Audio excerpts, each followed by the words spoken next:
আমি অত্যন্ত কৃতজ্ঞ আপনারা আজকের এই কর্মদিবসে আমরা এখানে গ্যাদারিং এর কোনো প্রোগ্রাম না থাকা সত্ত্বেও আপনারা স্বতঃস্ফূর্তভাবে আমার মনোনয়নপত্র জমা দেওয়ার অনুষ্ঠানে এসেছেন।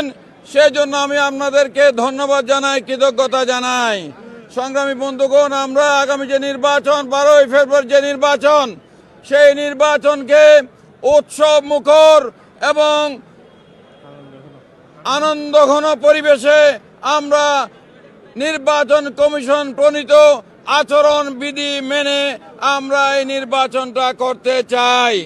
নির্বাচন কমিশনের আচরণ বিধিতে নির্বাচন এই ফরম জমা দেওয়ার সময় কোনো শোডাউন, কোনো মিছিল করার কোনো সুযোগ আমাদের নাই। কাজেই আমি বলবো যে 5 জন, সর্বোচ্চ 5 জনকে ওখানে এলাও করবে। কাজেই নেতৃবৃন্দ বুঝবেন, ওইখানে যাওয়ার জন্য ধাক্কাধাক্কির প্রয়োজন নাই। মনে রাখবেন, আগামী এই নির্বাচন বাংলাদেশের গণতান্ত্রিক অভিযাত্রার একটি খুব গুরুত্বপূর্ণ অধ্যায়। এই নির্বাচনকে যে কোনো মূল্যে অর্থবহ এবং গ্রহণযোগ্য করে তুলতে হবে। এই ব্যাপারে প্রশাসন, নির্বাচন কমিশন, সরকার এবং রাজনৈতিক দলের সম্মিলিত সহযোগিতা ছাড়া এটা সম্ভব না।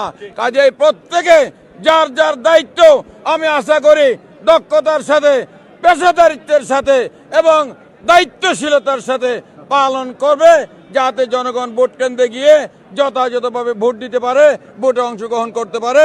কেউ কারো নির্বাচনী প্রচারণায় বাধা সৃষ্টি করবে না। নির্বাচনী পরিবেশ যাতে সুষ্ঠু থাকে, এই ব্যাপারে সবার সহযোগিতা দরকার। আমরা আশা করব প্রশাসন আইন শৃঙ্খলা পরিস্থিতি কঠোরভাবে, যারা নির্বাচনের পরিবেশ নষ্ট করতে চাইবে তাদের বিরুদ্ধে কঠোর ব্যবস্থা নেবে, আমরা প্রত্যাশা করব। এবং আমরা প্রশাসনকে আমরা সর্বতভাবে আমরা সহযোগিতা করব।